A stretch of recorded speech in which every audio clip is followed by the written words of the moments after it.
वन्देऽहं श्रीगुरु श्रीयुक्तापदकमलं श्रीगुरुवैष्णवांश्च श्रीरूपं सग्रजातं सगणरघुनाथं तं साधुतं सवदितं परिजनसहितं कृष्ण चैतन्यदेवं श्री राधा कृष्ण पादं सगण ललिता श्री विशाखां नमः विष्णुपदाय कृष्णप्रेष्ठाय भूतले श्रीमते जय पताका स्वामिनीति नामिने नमो आचार्य पदाय निताय कृपा प्रदायिने गौरकथा धमुदाय नगरगामिने नमः विष्णुपदाय कृष्णप्रेष्ठाय भूतले श्रीमते भक्तिवेदान्त स्वामिनीति नामिने नमस्ते सरस्वती देवे गौरवाणी प्रचारिणे निर्विशेष शून्यवादी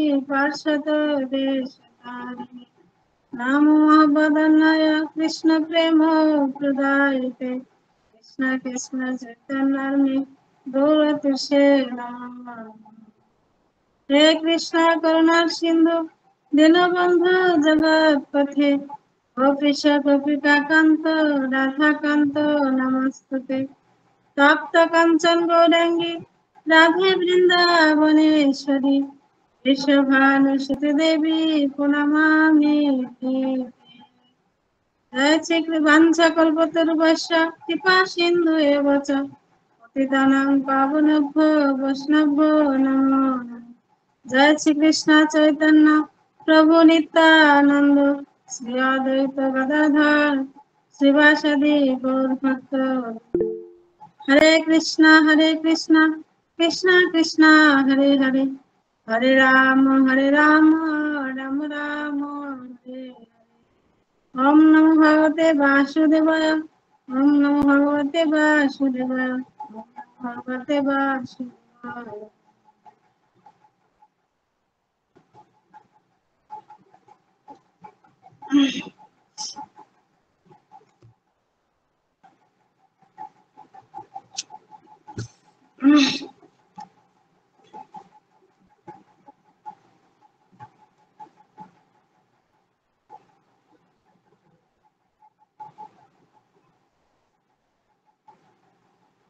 আমাদের 16 অধ্যায় দৈব আসুর সম্পদ বিভাজ্য শ্লোক নম্বর হচ্ছে 8 এবং 9। আমরা প্রথমে 8 নম্বর শ্লোক সবাই শ্রবণ করব।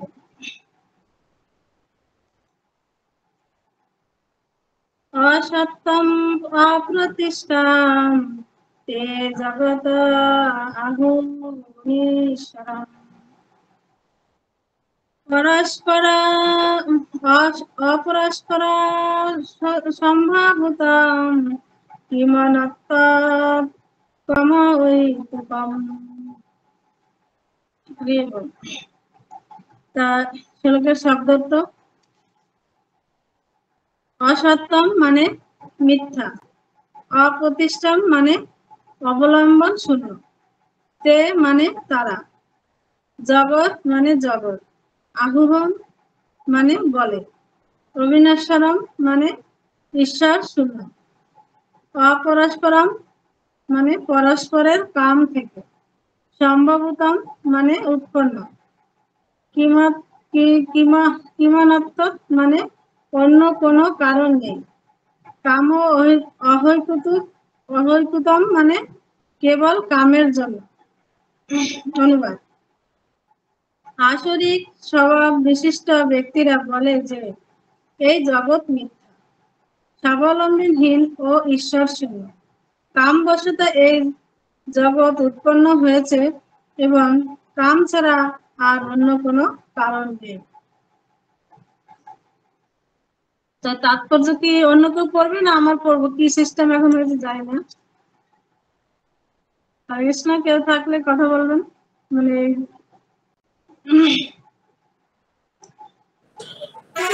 হরে কৃষ্ণ মাতাজি ধন্যবাদ প্রণাম মাতাজি বলছিলাম আপনি পাঠ করুন কেউ বলবে না। আচ্ছা ঠিক আছে আপনাদের বললাম আমি তাৎপর্য আসরিক ভাবাপন্ন মানুষেরা সিদ্ধান্ত করে যে এই জগৎটি অলৌকিক এর পিছনে কোনো কার্য কারণ নেই এর কোনো নিয়ন্ত্রণা নেই, কোনো উদ্দেশ্য নেই, সবকিছুই মিথ্যা। তারা বলে যে ঘটনাচক্রে জড় পদার্থের ক্রিয়া ও প্রতিক্রিয়ার ফলে এই বিশ্ব ব্রহ্মাণ্ড প্রকাশিত হয়েছে। কোনো বিশেষ উদ্দেশ্য নিয়ে যে ভগবান এই জড়জগৎ সৃষ্টি করেছেন তারা তা মনে করে না। তাদের নিজেদের মন গড়া কতগুলি মতবাদ আছে। এই জগৎ আপনা হতে প্রকাশিত হয়েছে এবং এর পিছনে যে ভগবান রয়েছেন সেটি বিশ্বাস করার কোনো কারণই নেই। তাদের কাছে চেতন ও জড় কোনো পার্থক্য নেই এবং তারা পরম চেতনাকে স্বীকার করে না। তাদের কাছে সবাই কেবল জড় এবং সমস্ত বিশ্ব ব্রহ্মাণ্ড হচ্ছে একটি অজ্ঞানতার পিণ্ড। তাদের মত অনুসারে সবকিছুই শূন্য এবং যা কিছুই অস্তিত্বের প্রকাশ দেখা যায় তা কেবল আমাদের উপলব্ধির ভ্রম। তারা স্থির নিশ্চিত ভাবে ধরে নিয়েছে যে বৈচিত্র্যময় সমস্ত প্রকাশ হচ্ছে অজ্ঞানতার জনিত ভ্রম। ঠিক যেমন স্বপ্নে আমরা অনেক কিছু সৃষ্টি করতে পারি প্রকৃতপক্ষে যাদের কোনো অস্তিত্ব নেই। তারপর যখন আমরা জেগে উঠি তখন আমরা দেখতে পাবো যে সমস্ত কিছুই কেবল একটি স্বপ্ন মাত্র। কিন্তু বাস্তবতা পক্ষে অসুরেরা যদিও বলে যে জীবন একটি স্বপ্ন মাত্র, কিন্তু স্বপ্নটি উপভোগ করার ব্যাপারে তারা খুব দক্ষ। তাই জ্ঞান আহরণ করার পরিবর্তে তারা এই স্বপ্ন রাজ্যে আরো বেশি জড়িয়ে পড়ে। তাদের সিদ্ধান্ত হচ্ছে যে কেবলমাত্র স্ত্রী পুরুষের মৈথুনের ফলে যেমন একটি শিশুর জন্ম হয়, এই পৃথিবীতে কোনো আত্মা ছাড়াই জন্ম হয়েছে। তাদের মতে কেবলমাত্র জড় পদার্থের সমন্বয়ের ফলেই জীব সকলের উদ্ভব হয়েছে এবং আত্মার অস্তিত্ব সম্বন্ধে কোনো প্রশ্ন উঠতে পারে না। যেমন দেহের ঘাম থেকে এবং মৃতদেহ থেকে কোনো কারণ ছাড়াই অনেক প্রাণী বেরিয়ে আসে, তেমনি সমস্ত জগৎ এসেছে মহাজাগতিক প্রকাশের জড় পদার্থের সমন্বয়ের ফলে। তাই জড় প্রকৃতি এই প্রকাশের কারণ এবং এছাড়া অন্য আর কোনো কারণ নেই। তারা ভগবদ গীতায় শ্রীকৃষ্ণের কথা বিশ্বাস করে না। শ্রীকৃষ্ণ বলছেন মায়াধ্যক্ষানায়া প্রকৃতি সচরাচরম।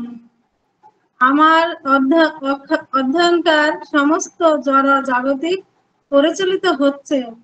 পক্ষান্তরে বলা যায় অসুরদের জড় জগতের সৃষ্টি সম্বন্ধে যথার্থ জ্ঞান নেই। তাদের সকলের নিজে নিজে একটি মতবাদ আছে। তাদের মতে শাস্ত্রের সিদ্ধান্ত তাদের মন গড়া মতবাদের মতোই একটি মতবাদ মাত্র।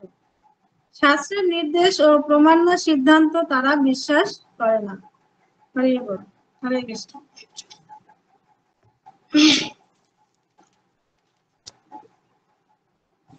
এখানে বলা হচ্ছে আসরিক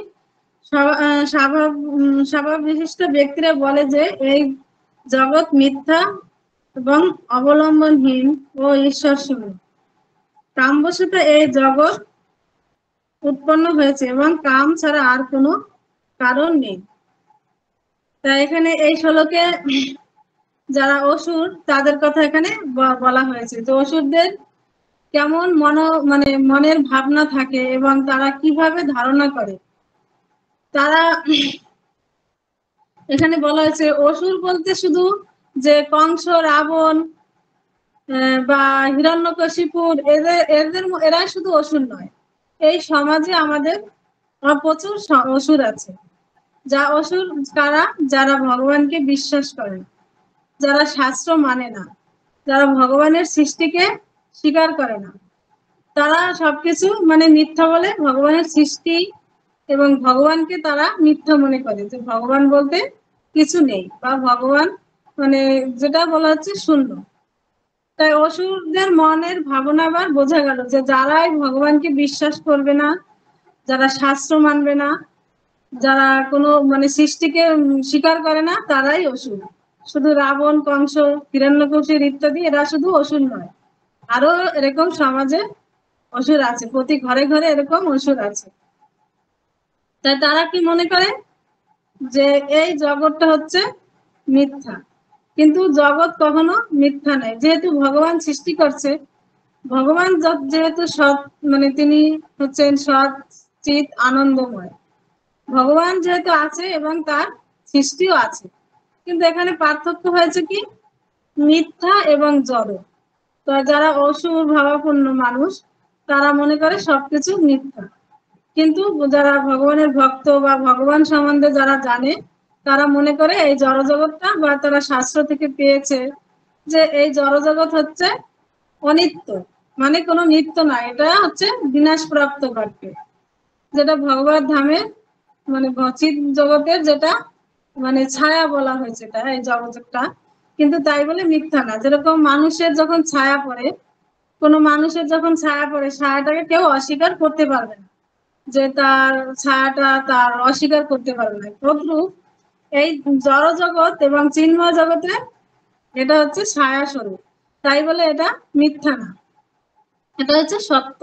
ভগবান যেরকম সত্য, সৎ চিৎ, তিনি আনন্দময়, সেরকম তার সৃষ্টিও সবকিছু এরকম, মানে সবকিছুই তার সৃষ্টি আছে। এবং জড়জগৎ হচ্ছে কি যে প্রলয় ঘটে, এক একটা যখন ভগবান যখন সৃষ্টি করেছে তখন সৃষ্টি হয়েছে, তারপরে স্থিতি আছে এখন, তারপর একটা সময় প্রলয় ঘটবে।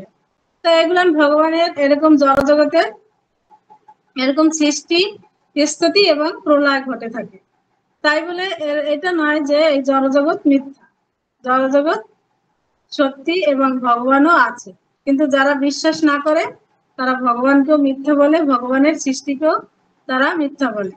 যেরকম জড়জগতের মানুষরা মনে করে, বা এই যে যারা আসরিক ভাবাপন্ন মানুষ, এখানে যাদের কথা বলা হয়েছে যে আসরিক স্বভাব বিশিষ্ট ব্যক্তিরা, তারা মনে করে যে যে স্বামী স্ত্রীর যে মানে মৌথরণের কারণে একটা শিশুর জন্ম হয়, জন্মটা হচ্ছে মানে তারা মনে করছে প্রকৃতির নিয়মে এটা হচ্ছে, আবার এই জড়জগৎটা হচ্ছে এই এই কাম বা এই ভোগ বিলাসে করার জায়গা, বা এটা অটোমেটিক হয়ে যাচ্ছে। কিন্তু তারা জানে না যে একটা শিশুর জন্মের যে মানে যে মাতা পিতা তার রক্ত মাংস দিয়ে একটা শরীর তৈরি করে, কিন্তু সেই শরীরটার যে আত্মা, চিন্ময় আত্মা, সেটা হচ্ছে ভগবানের অংশ।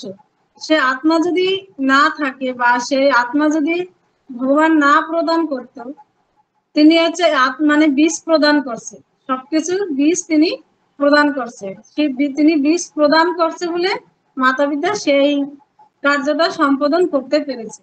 কিন্তু দেখা যায় যে এখন যেরকম বৈজ্ঞানিকরা তারা বিভিন্ন প্রক্রিয়ার মাধ্যমে তারা সন্তান উৎপাদন করছে, করছে ঠিকই, কিন্তু তারা আত্মাটা যে তারা নিজেরা কখনো সৃষ্টি করতে পারে না, সেটা ভগবানই প্রদান করে। তারা একটা মানে দিয়ে তারা মানে ই করে সংযোগ যুক্ত করে তারপর তারা একটা মানে শিশুর সৃষ্টি করছে, কিন্তু আত্মাটা হচ্ছে ভগবান প্রদান করছে, তার বিশ্বরূপ, সেটা ছাড়া কখনো কেউ চলবে না। তো এই পৃথিবীটা ভগবান সৃষ্টি করেছে, তা আগে আমাদেরকে ভগবান সম্বন্ধে জানতে হবে। আমরা যদি ভগবানকে না জানতে পারি তাহলে ভগবানের এই সৃষ্টি রহস্য আমরা জানতে পারবো না। তো অসুররা কি করে, ভগবানকে মানে না, ভগবানকে বিশ্বাস করে না, সেজন্য তার সৃষ্টিকেও তারা মানে না, এবং তার যে শাস্ত্র আছে, শাস্ত্র আদি সেসবও তারা অধ্যয়ন করে না, এবং সেগুলিও তারা স্বীকার করে না, সেজন্য তারা ভগবানকে জানতে পারে না। আর এরকম মনোভাব যেহেতু তাদের, সেজন্য তাদেরকে অসুর বলা হয়েছে। তাই তাদের কি হচ্ছে, তাদের কাছে চেতন এবং জড় এই দুইটার মধ্যে তারা মনে করে যে কোনোটা পার্থক্য নেই, এবং তারা চেতনাকে স্বীকার করে না। এই যে যে চেতন মানে দেহটার যে আত্মা যদি না থাকে, তাহলে সেই মানে চেতন অনুভব কেউ করতে পারে না, তাহলে সেটাকে মৃত্যু বলে ঘোষণা করা হয়। এই জন্য চেতন এবং জড়ের এই দুটো জিনিস, যে আমরা জানি চেতন যে জিনিসটা চলাফেরা করতে পারছে, আহার করছে, সেটা হচ্ছে চেতন। এবং যেটা হচ্ছে জড়, যেসব টেবিল চেয়ার মানে খাট, এগুলো হচ্ছে জড়। তো এগুলি তারা মানে কোনোটার পার্থক্য, এই দুইটার মধ্যে যে পার্থক্য তারা সেটা স্বীকার করে না এবং তারা সেটা বুঝতে চায়ও না। তারা সবকিছুকে অস্বীকার করছে, এই সৃষ্টিকে। তারা মনে করে সবকিছুই একই জিনিস। তাদের মত অনুসারে সবকিছুই শূন্য এবং যা কিছু অস্তিত্বের প্রকাশ দেখা যায় তা কেবল তাদের উপলব্ধি ভ্রমণ। মানে তারা যে দেখতে পায়, এবার যে তারা সবকিছু তাদের মত অনুসারে সবকিছুই শূন্য। তো তারা মনে করছে কি সবকিছুই শূন্য বা দেখা যায়, তারা মানে সবকিছু যেগুলো দেখে সেগুলোকেও তারা জড় বস্তু বলে মনে করে। তারা কোনোদিন এসব চিন্তা ভাবনা করে না। তাদের চিত্ত ভাবে ধরে নিয়েছে যে বৈচিত্র্যময় সমস্ত প্রকাশ হচ্ছে অজ্ঞানতা জনিত ভ্রম। তো তারা কি মনে করছে যে এই যে বৈচিত্র্যময় সুন্দর যে জিনিস বা এই যে পৃথিবী সবকিছু বৈচিত্র্যময়, সেগুলি হচ্ছে ভ্রম, মানে তাদের একটা ভুল ধারণা। এরকম মানে তারা মনে করে যেগুলি সব ভ্রম। ভ্রম মানে এগুলা হচ্ছে তারা বিশ্বাস করে না, এগুলাকে স্বীকার করে না, বা তারা মনে করে এগুলো একটা ভুল ধারণা। এইভাবে তারা সেটা মনে করে। ঠিক যেমন স্বপ্নে, এখানে স্বপ্নের উদাহরণ দেওয়া হয়েছে যে ঠিক যেমন স্বপ্নে আমরা অনেক কিছু অনেক কিছু আমরা স্বপ্নে অনুভব করি বা স্বপ্নে আমরা অনেক কিছু দেখি। তখন যখন আমরা এরকম দেখি অনেক কিছু সৃষ্টি করতে পারি প্রকৃতপক্ষে যাদের কোনো অস্তিত্ব নেই। তা আমরা কি করি তখন অনেক যখন স্বপ্নে দেখি অনেক কিছু, আমরা স্বপ্নের মাধ্যমে যে কোথায় আমরা পাহাড়ের উপর চড়ছি, কখন আমরা সমুদ্রে সাঁতার কাটছি, কত বিশাল বিশাল বিভিন্ন স্বপ্ন আমরা দেখতে পাই। কিন্তু যখন আমরা জেগে উঠি, মানে স্বপ্ন যখন আমাদের ভেঙে যায়, তখন আমরা দেখি যে এটা কোনো বাস্তব না, এটা ছিল স্বপ্ন। তো এটা হচ্ছে কেবলমাত্র স্বপ্ন। কিন্তু বস্তুগত পক্ষে অসুরেরা যদিও বলে জীবন একটি স্বপ্ন মাত্র, কিন্তু স্বপ্নটি উপভোগ করার ব্যাপারে তারা খুব দক্ষ। তারা জানে যে এই জীবনটা একটা স্বপ্ন মাত্র, মানে জীবনটা অনেক কিছু ভোগ করো, উপলব্ধি করো। এই যে জড়জগতে আসছি আমরা সবকিছু ভোগ করার জন্য, এত কিছু পৃথিবীতে, এগুলো আমরা ভোগ করব, মানে যত কিছু আমরা এনজয় করতে পারি সেগুলি আমরা করবো, এরকম মনোভাবনা থাকে। এবং অসুররা কি করে, এগুলি ব্যাপারে তারা খুব দক্ষ হয়ে থাকে। যারা অসুর ভাবাপন্ন মন, যারা ভগবানকে মানে না, ভগবানের সৃষ্টিকে স্বীকার করে না, তারা শুধু মনে করে এই জগতে এসেছি, এই জগতে আমরা ভোগ বিলাস করে যাব এবং যা খুশি আমরা করে যাব। এইভাবে তারা এসব উপলব্ধি করে এবং দক্ষ, এগুলো ভাবনা চিন্তা করে তারা। তাই জ্ঞান আহরণ করার পরিবর্তে তারা স্বপ্ন রাজ্যে আরো বেশি জড়িয়ে পড়ে। তো কি করে তারা, যে এই যে জ্ঞান আহরণ, তাহলে আমরা যদি জ্ঞান আহরণ না করি আমরা ভগবানকে জানতে পারবো না। তাহলে আমাদের ভগবানকে জানতে হলেও আমাদের জ্ঞানের প্রয়োজন আছে। তাহলে এই জ্ঞান আমরা কোথায় পাবো? সদ্গুরুর কাছ থেকে। যেরকম চক্ষু দান দিল যে জন্মে জন্মে প্রভু সেই, মানে আমাদের যে জ্ঞান দিয়ে থাকে, এই যে আমাদের যে ভগবানকে জানা, ভগবানকে বোঝা, এটা আমাদেরকে সেই জ্ঞান আহরণ করতে হবে। তো আমরা জ্ঞান, তো এগুলোই আহরণ করতে হলে আমাদের সাধুদের কাছে যেতে হবে, গুরুদেবের সদ্গুরুর আশ্রয় থেকে, তার কাছ থেকে সবকিছু শ্রবণ করে তিনি যা শিক্ষা প্রদান করেছে সেগুলো অনুসরণ করে তখন আমরা সেই জ্ঞান আহরণ করবো। যেরকম শাস্ত্র আদি অধ্যয়ন করে, বিভিন্ন শাস্ত্র আছে, যেরকম মনুসংহিতা হচ্ছে একটা মানব জীবনের গাইডলাইন। তাহলে সেসব যখন মানুষ যখন অধ্যয়ন করবে তখন তিনি সবকিছু বুঝতে পারবে। তা তারা কি করে, সেই জ্ঞান আহরণের পরিবর্তে তারা কি করে, এই স্বপ্নের রাজ্যে আরো আরো বেশি করে জড়িয়ে পড়ে।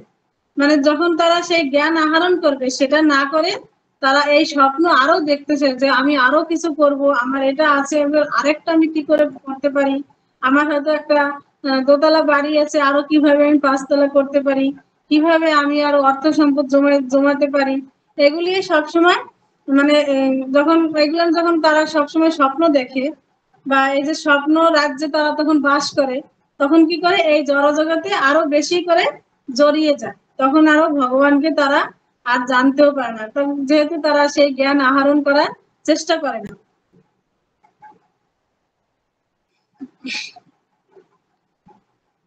অস্তিত্ব যেমন দেহের, মানে এখানে বলা হচ্ছে যেমন দেহের ঘাম থেকে কেবলমাত্র জড় পদার্থের সমন্বয়ের ফলে জীব সকলের উদ্ভব হয়েছে এবং আত্মার অস্তিত্ব সম্বন্ধে কোনো প্রশ্নই ওঠে না। তো মানুষ মানে যারা অসুর ভাবাপন্ন মানুষ, যারা আসরিক, তারা মনে করে যে এই মানে এই প্রকৃতির থেকে সবকিছু এমনি এমনি উদ্বোধন হয়েছে, মানে আবির্ভাব হয়েছে, তো এইভাবে হচ্ছে। তারা কখনো এই ভগবানের সৃষ্টিকে তারা কখনো মানে না। তখন তারা মানে এগুলা, তখন তারা মনে করে যেরকম অনেকে যে আমাদের শরীর থেকে ঘাম থেকে অনেক মানে প্রাণী মানে আবির্ভাব হয়, মানে প্রাণের সৃষ্টি হয়, এবং মৃত্যু দেহ থেকেও অনেক প্রাণীর সৃষ্টি হয়। তাই এইভাবে তারা মনে করে যে এই জগতে সবকিছুই ওইভাবে সৃষ্টি হয়েছে, মানে ভগবানের যে সৃষ্টি তারা স্বীকার করে না। তাহলে ভগবানের যে সৃষ্টি সেটা আমরা যখন জানতে পারবো, সেটা আমাদের শাস্ত্র অধ্যয়ন করতে হবে। শাস্ত্রে আমাদেরকে বলা হয়েছে, যেরকম বেদকে আমাদের মাতা বলা হয়েছে, যে বেদ হচ্ছে আমাদের মাতা, তার কাছ থেকে আমাদের জানতে হবে যে ভগবান কে বা কি এই সৃষ্টির রহস্য। যেরকম ব্রহ্মা যখন সৃষ্টি হলো ভগবানের নাভি পদ্ম থেকে, তখন তিনি তো দেখতে পাচ্ছে চারোদিকে জল আর জল, মানে কোথাও জলের সব জায়গা নিমগ্ন হয়ে আছে। তখন তিনি সৃষ্টি হওয়ার পরে কোথাও তখন কুল কিনারা পাচ্ছিল না, তখন তিনি কি করছে, একমাত্র ভগবানের স্তুতি করতে শুরু হলো। সেই ব্রহ্মার স্তুতি থেকে হচ্ছে ব্রহ্ম সংহিতা। তাহলে ভগবানের স্তুতি করাতে তখন ভগবান তখন তাকে ব্রহ্মাকে সবকিছু যে সৃষ্টির রহস্য ব্রহ্মাকে সেগুলি, যেহেতু প্রথম সৃষ্টি জীব হচ্ছে ব্রহ্মা, তিনি তখন ভগবান তখন কি করলো, ব্রহ্মাকে সেই সব সৃষ্টির রহস্য প্রদান করলো, এবং ভগবান তখন দায়িত্ব দিল তুমি জীব সৃষ্টি করো। তো এইভাবে ভগবান সৃষ্টি কার্য করছে, এবং এই যে সমস্ত যে জগৎ বা বিশ্ব ব্রহ্মাণ্ড যা কিছু ভগবানের দেহ থেকে সৃষ্টি হয়েছে, তার মাথা থেকে শুরু করে নখ পর্যন্ত প্রতিটা অঙ্গ থেকে ভগবানের এক একটা সৃষ্টি হয়েছে। যেরকম ভগবানের দেহ থেকে এই যে 14টা ভূভাগ, নাভির ঊর্ধ্ব দেশ হয়েছে, যেগুলো ঊর্ধ্বলোক বলা হচ্ছে, সেই 14টা ভুবন হচ্ছে উপরে এসে 7টা, আর নিম্নে হচ্ছে নাভির নিচে হচ্ছে 7টা। তো এইভাবে ভগবানের দেহ থেকে এই ভুবনগুলি, তো এই বিশ্ব ব্রহ্মাণ্ড সৃষ্টি হয়েছে। তো এটা একমাত্র যারা শাস্ত্র দিয়ে অধ্যয়ন করবে, সদ্গুরুর আশ্রয় হবে, তারাই মানে ভগবানকে জানতে পারবে, এবং তাদেরকে ভক্ত বলা হয়েছে। আর যারা এরকম শাস্ত্র না জানবে, কোনো জ্ঞান আহরণ করবে না ভগবানকে জানার, তারা হচ্ছে আসরিক ভাবাপন্ন মানুষ। শ্রীকৃষ্ণ বলছেন মায়া মুখ্য, এখানে বলছে ভগবান যে বলছে মায়া মুখ্যে না প্রকৃত ছুয়াতে সরচ, আমার অধ্যক্ষতার সমস্ত জড়জগৎ পরিচালিত হচ্ছে। তার ভগবান এখানে কি বলছে, ভগবান বলছে এখানে যা কিছু হচ্ছে সবকিছু আমার ইচ্ছাতে হয়েছে, এবং এই জড়জগতের সমস্ত তার ইচ্ছাতেই পরিচালিত হচ্ছে। পক্ষান্তরে বলা যায় অসুরদের জড়জগতের সৃষ্টি সম্বন্ধে যথার্থ জ্ঞান নেই। তাহলে কি হচ্ছে, যারা অসুর তাদের এই যে প্রকৃতির যে সৃষ্টি সেই সম্বন্ধে তাদের কোনো জ্ঞান নেই, যেহেতু তারা সেই জ্ঞান আহরণ করেনি। তাদের সকলে নিজের নিজের একটি মতবাদ আছে, তাদের মতে শাস্ত্রের সিদ্ধান্ত তাদের মন গড়া মতবাদের মতে একটি মতবাদ মাত্র।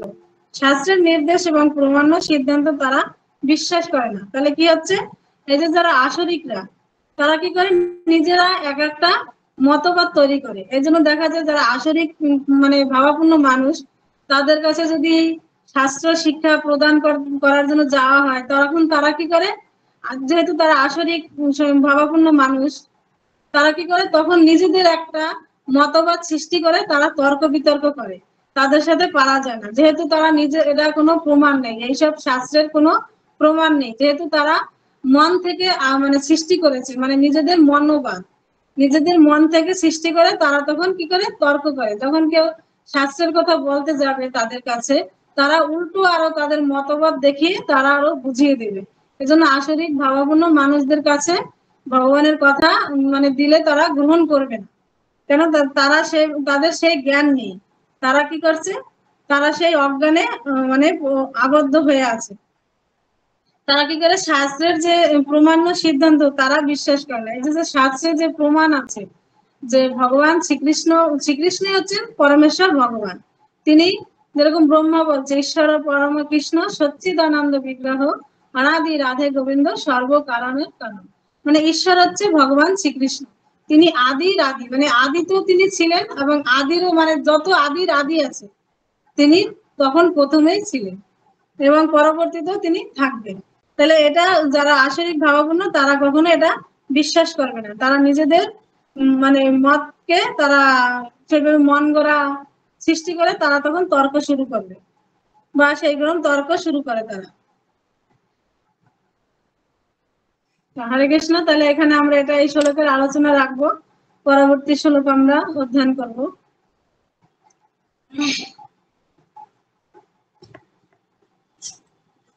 শ্লোক নম্বর 9। एतानां दृष्टीनाम् अवष्टभया नष्ट आत्मानः अल्पबुद्धया प्रभन्ति कर्मणाः अक्षया जगत অহিতাহম। শব্দার্থ, এতাম মানে এই প্রকার, দৃষ্টিনম মানে সিদ্ধান্ত, অবষ্টভ্য মানে অবলম্বন করে, নষ্ট আত্মনঃ মানে আত্মতত্ত্ব জ্ঞানহীন, অল্প বুদ্ধয়া মানে অল্প বুদ্ধি সম্পন্ন, প্রভান্তি মানে প্রভাব বিস্তার করে, উগ্র কর্মণঃ মানে উগ্র কর্ময়া, ক্ষয়ায় মানে ধ্বংসের জন্য, জগতঃ মানে জগতের, অহিতঃ মানে অনিষ্টকারী অসুরেরা। অনুবাদ, এই প্রকার সিদ্ধান্ত অবলম্বন করে আত্মতত্ত্ব জ্ঞানহীন, অল্প বুদ্ধি সম্পন্ন, উগ্র কর্ম ও অনিষ্টকারী অসুরেরা জগৎ ধ্বংসকারী কার্যে প্রভাব বিস্তার করে।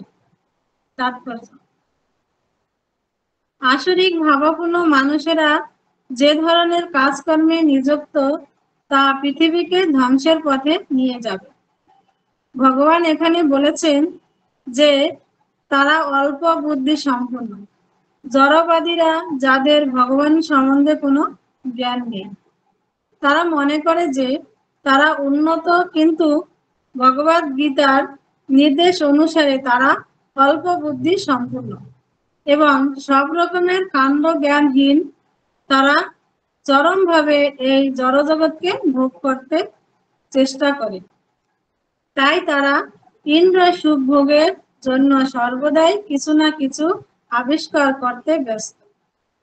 এই ধরনের জড় আবিষ্কারগুলিকে মানব সভ্যতার উন্নতি বলে মনে করা হচ্ছে, কিন্তু তার ফলে মানুষেরা আরো বেশি নিষ্ঠুর ও হিংস্র হয়ে উঠছে, পশুর প্রতি নিষ্ঠুর হয়ে উঠছে এবং অন্য মানুষের প্রতি নিষ্ঠুর হয়ে উঠছে। পরস্পরের মধ্যে কি রকম আচরণ করা উচিত তার কোনো ধারণাই তাদের নেই। আসরিক মানুষদের মধ্যে পশু হত্যার প্রবণতা অত্যন্ত প্রবল। এই ধরনের মানুষকে পৃথিবীর শত্রু বলে গণ্য করা হয়, কারণ অবশেষে একদিন তারা এমন একটা কিছু তৈরি করবে বা আবিষ্কার করবে যা সমস্ত সৃষ্টিকে ধ্বংস করবে। পরোক্ষভাবে এই শ্লোকে পারমাণবিক অস্ত্র শস্ত্র আবিষ্কারের আভাস দেওয়া হচ্ছে, যে সম্বন্ধে আজ সারা জগৎ গর্বিত। যে কোনো মুহূর্তে যুদ্ধ শুরু হতে পারে এবং তখন এই সমস্ত পারমাণবিক অস্ত্রগুলি ব্যাপক ধ্বংস সাধন করবে। এই প্রকার জিনিস সৃষ্টি হচ্ছে কেবলমাত্র জগৎকে ধ্বংস করবার জন্য, এবং এখানে তারই ইঙ্গিত দেওয়া হয়েছে। নাস্তিকতার প্রভাবে মানব সমাজে যে ধরনের অস্ত্রগুলি আবিষ্কার করা হচ্ছে সেগুলি জগতের শান্তি ও সমৃদ্ধির জন্য নয়। হরে কৃষ্ণ।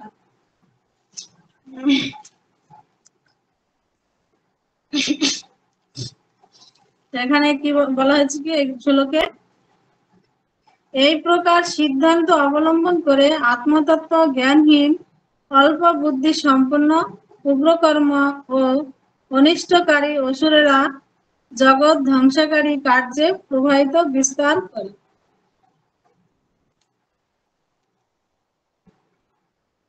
তা এখানে এই শ্লোকে যেটা বলা হয়েছে,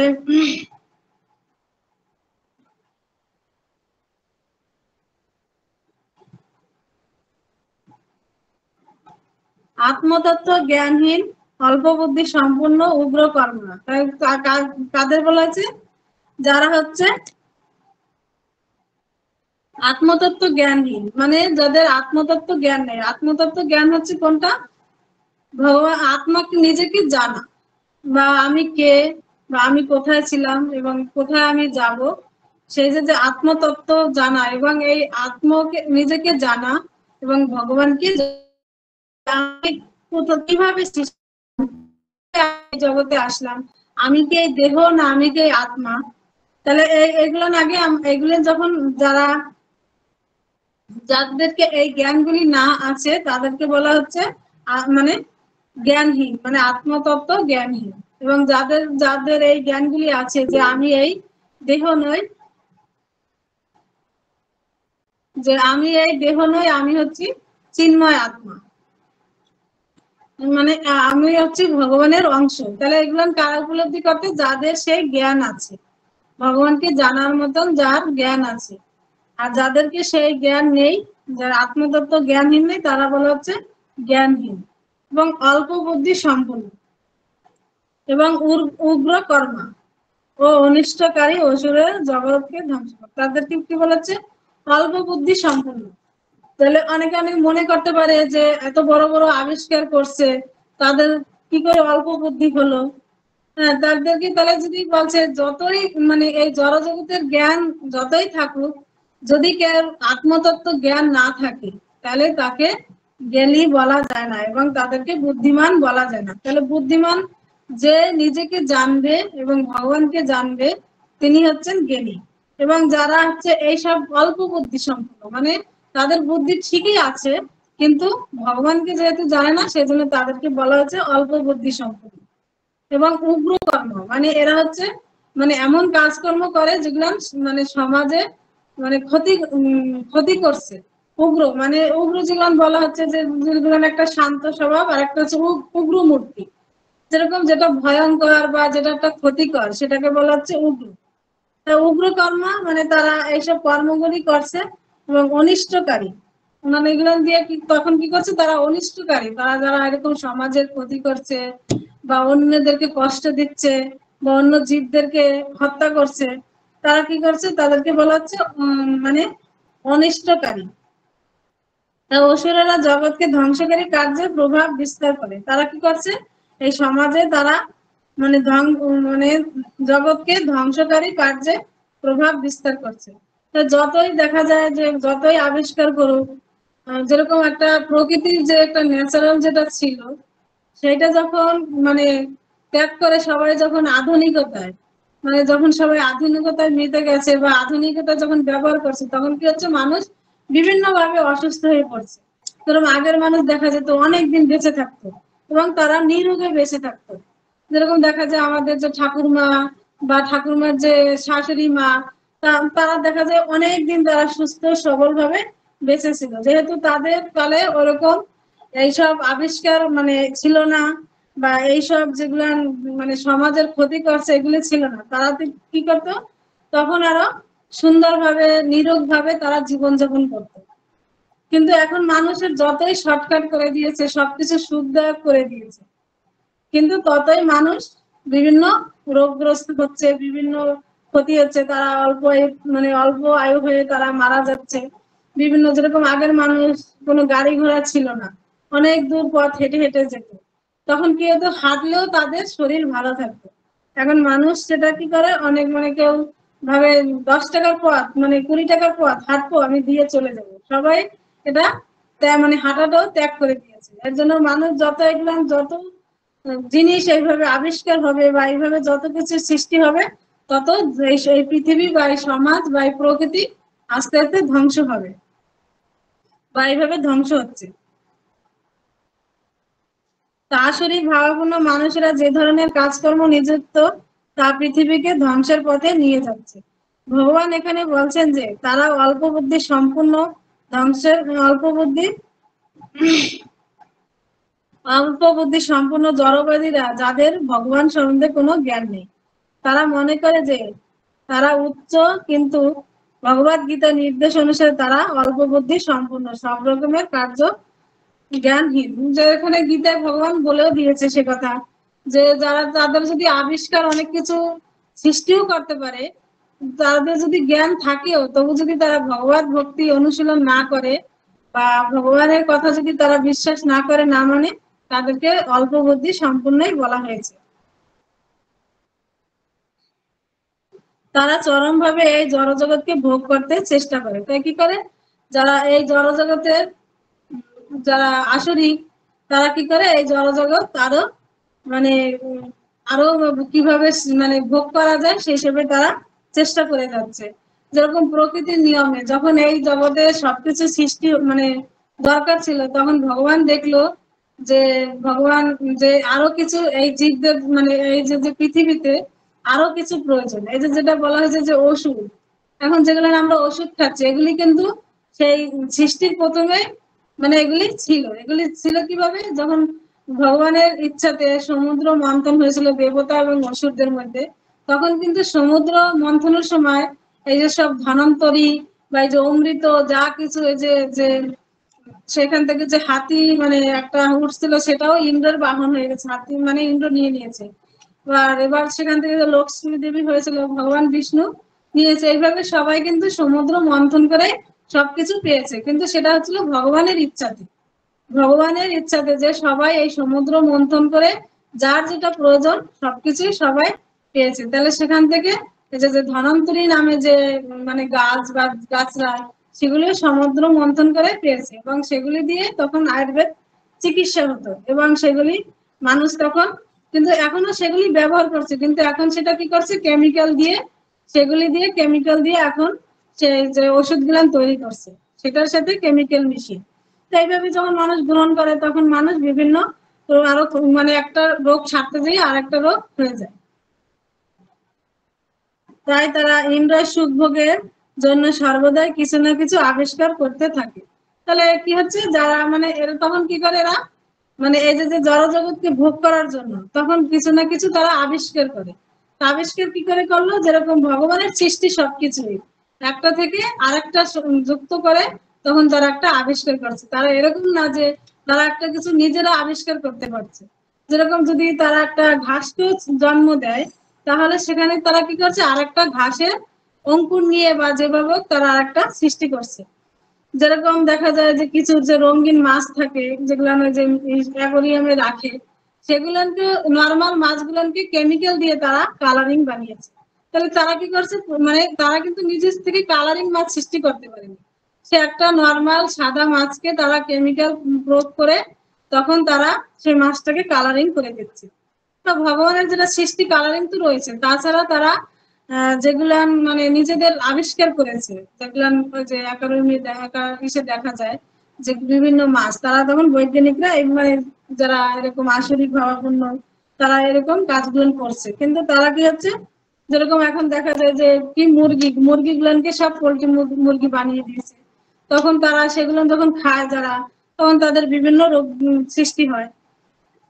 তাহলে যত এগুলো করছে তখন মানুষ আরো হিংস্র এবং নিষ্ঠুর হয়ে যাচ্ছে। তখন কি হচ্ছে, তারা পশুদেরকে হত্যা করছে, মানে অগাধে পশু বলি দিচ্ছে তারা, মানে সেই মানুষের সাথে মানুষের সেই আন্তরিকতা কমে গেছে, তাদের যে সেই হৃদয়ের ভাবনা সেগুলো কমে গেছে। এইভাবে তাদের যতই সুযোগ সুবিধা হচ্ছে আসরিক, তখন আসরিক মানুষদের মধ্যে পশুর হত্যার প্রবণতাও প্রবল। যারা আসরিক, তাদের এই যে পশু হত্যার প্রতি তাদের মানে প্রবণতা বেড়ে গেছে, জানে যে এটা থেকে খেলে এইটা পাবো শরীরে, এটা থেকে এইভাবে তারা আরো বেশি পশু হত্যা শুরু করে দিয়েছে। তো পৃথিবীর সত্যি এমন একটা কিছু তৈরি করবে, তা মানে এমন তার পরবর্তীতে দেখা যায় যে এমন একটা কিছু আবিষ্কার করবে যেটা এই সৃষ্টিকে ধ্বংস করে দেবে। মানে এরকমও তারা একটা করবে বা এরকম একটা হবে। পক্ষান্তরে এই পারমাণবিক অস্ত্র শস্ত্র আবিষ্কারের আভাস দেওয়া হচ্ছে। মানে এই যে আবিষ্কার মানে করছে অনেক অস্ত্র শস্ত্র, যেগুলো যখন তখন যুদ্ধ আসলে তারা সেগুলি প্রয়োগ করবে, এগুলো তারা করে রেখেছে। এতে কি হবে, প্রকৃতির ভারসাম্য হারাবে এবং এই সৃষ্টি তখন ধ্বংস পথে আগাবে, মানে ধ্বংসের দিকে চলে যাবে। সৃষ্টিগুলি হচ্ছে কেবলমাত্র জগৎকে ধ্বংস করার জন্য, এবং এখানে তারই ইঙ্গিত দেওয়া হচ্ছে। নাস্তিকের প্রভাবে মানব সমাজে যে ধরনের অস্ত্র শস্ত্র আবিষ্কার করা হচ্ছে সেগুলি জগতের শান্তি ও সমৃদ্ধির জন্য নয়। তাহলে কি হচ্ছে, এই জগতে যত অস্ত্র শস্ত্র আবিষ্কার করছে সেগুলি কিন্তু কোনো মানবের শান্তির জন্য নয়, বা এই যে সমৃদ্ধির জন্য নয়, সেগুলি ধ্বংসের জন্যই হচ্ছে। হরে কৃষ্ণ। তাই এখানে আমরা আলোচনা সমাপ্ত করব। তার পরবর্তী যে কার্যক্রম সেগুলি মানে হবে। তাই সবার শ্রীচরণে আমার অনন্ত কোটি প্রণাম রইল। এখানে আমরা আলোচনা শেষ করব।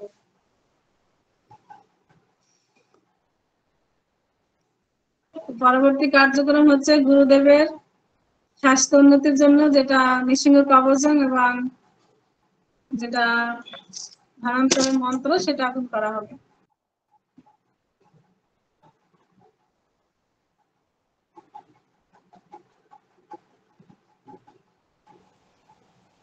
हरे कृष्ण।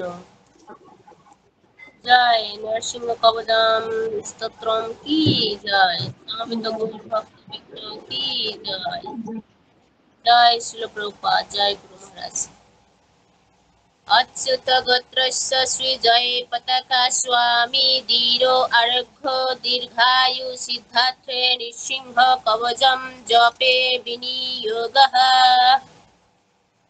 नृसिंह कवचम वक्षे प्रह्लादनदितिं पुरा सर्वरक्षाकरं पुण्यं सर्वभद्रवनाशनं सर्वसङ्कटकरं चैव सर्गमोक्षप्रदायकं त्यक्त्वा नृसिंहं देवेशं हेमसिंहासनस्थितम् बिभ्रतस्सं त्रिनयनं शरदिन्दुसमप्रभावं लक्षालिङ्गितवामङ्गं विभूतिभिरुपासितं चतुर्भुजं कमलाङ्गं स्वर्णकुण्डलशोभितं पूर्वजशोभिततरस्कं रत्नकेमरुमुद्रितं तप्तकञ्चनसंशासं पीतनिर्मलभाषसम् इन्द्रादिसुरमौलिस्तक्षुरन्नानिकदीप्तिभिः विराजित पदद्वन्द्वं शङ्खचक्रादिहेतिभिः गुरुत्माता च विनयात् भूयो मानं मुदान्वितं स्वारित कमलसंवासं कृत्वा तु कवचं पठेत् नृसिंहो मे शिरः पातु लोको रक्षात्मसम्भवः सर्वगोपी स्तम्भराशः फालं मे रक्षतु धरणिं नृसिंहो मे दिशो पातु सोमो सूर्याग्निलोचनः स्मृतिं मे पातु नृहरिः मुनिवर्जुस्तुतिप्रियः नाशं मे सिंहः नाशस्तु मुखं लक्षी मुखो प्रियः सर्वविद्याधिपः पातु नृसिंहो रशनं मम वज्रं पत्तिन्दुवदनः स्वदा प्रह्लादवन्दितः नृसिंहः पातु मे कण्ठं स्कन्दो भुवरननाके दिव्यास्त्रशोभितभुजः नृसिंह पातु मे भुजौ करौ मे देववरदो नृसिंह पातु मे सर्वतः हृदयं यज्ञसद्ध निवासं पातु मे हरिः मध्यं पाति हिरण्यक्ष वक्षः कुक्षिविदारणः नाभिं मे पातु नृहरिः सनाभिब्रह्मसंस्तुतः ब्रह्माण्डकटयः कट्टं यशासौ पातु मे कटिं गुज्जं मे पातु गुज्जानं मन्त्रणां गुज्जरूपधुक् गुरुमनो भवः पातु जानोनि नररूपधुक् जङ्गे पातु धरभरहर्ता यशौ निरिकेश्वरी शूरराज्यपर्दः पातु पादौ मे नृहरीश्वरः सहस्रशीर्षा पुरुषः पातु मे सर्वशस्तनुं महग्रहः पर्वतः पातु महावीराग्रजग्नितः महाविष्णु दक्षिणे तु महाज्वालन्तनैऋतौ पश्चिमे पातु सर्वशो दिशि मे सर्वतमुखः निसिंहः पातु व्ययोबां सोमं भूषण विग्रहः ईशानं पातु भद्रो मे सर्वमङ्गलदायकः संसार भरतः पातु मृत्यु केशरी इदं निसिंह कवचं प्रह्लादमुखमण्डितं भक्तिमान इह पठन्नित्यं सर्वपापैः प्रमुच्यते पुत्रवान् धनवान् लोके दीर्घायुरुपजायते यम् इयं कामयेते कामं तं प्राप्नोति संशयं सर्वत्र जयमाप्नोति सर्वत्र विजयी भवेत् भूमन्तरिक्ष दिव्यानां गृहाणां विनिवारणं इच्चिकरगसम्भूत विशापहरणं परं ब्रह्मो राक्षसजक्षणानां दुरेच्छरणकारणं ऊर्जे वा तलपात्रे वा कवचं लिखितं शुभम् करमूले दितं यानो सिद्धायुः कर्मसिद्धयः देवासुरमनुष्येषु स्वां समेव जयं लभेत् एकसन्धां त्रिसन्धां वा यः पठन्नित्यः नरः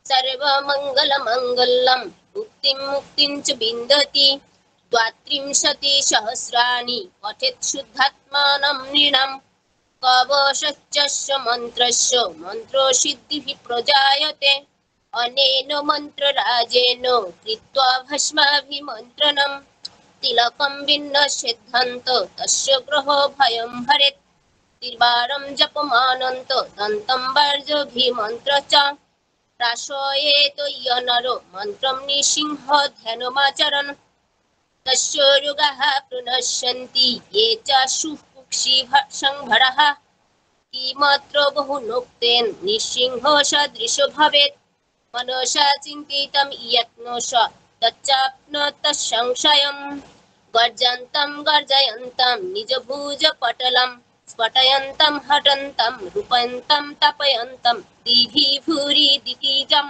क्षिपयन्तं क्षिपन्तं क्रन्धन्तं घषयन्तं दिशि दिशि शतोतं संहरन्तं भरन्तं वीक्षन्तं घृणयन्तं करोनिकरशतै दिव्यसिंहं नमामि इति श्रीब्रह्माण्डपुराणे प्रह्लादोक्तं श्रीनरसिंहकवचं सम्पूर्णम् अच्युतगोत्रस्य श्रीजयपताका स्वामी धीरो आरघ्य सिद्धार्थे नरसिंह कवच जाप फल निवेदनमस्तु। हरे कृष्ण कृष्ण कृष्ण हरे हरे हरे राम राम राम हरे हरे नमोऽयं विष्णुपादाय कृष्णप्रेष्ठाय भूतले श्रीमते जयपताका स्वामिनीति नामिने नमो आचार्योपादाय निताय कृपा प्रदायिने गौरकथा धमोधाय नगरग्रामतारिणे हरे कृष्ण।